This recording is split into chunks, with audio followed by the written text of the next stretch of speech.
Skupo.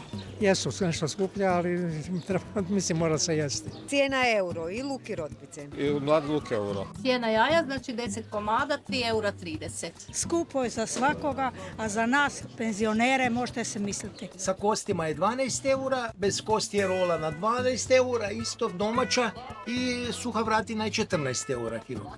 Blitvu, eto, 3 eura, salata imamo jako puno, pa imam cijenu euro komad, inače 3 eura kila. Euro je jedna, dva za euro i pol. Možete se misliti kako kad jedan penzioner ima 400-500 mirovine i kako može s time preživjeti. To je naša cijena standardna. Aha, i tako će i ostati. Teško je svakomu, a penzionerima je najteže. Ja baš tak mislim. Ja rijetko kupujem. Skupe su, ali svugdje su skupe, ne samo kod nas.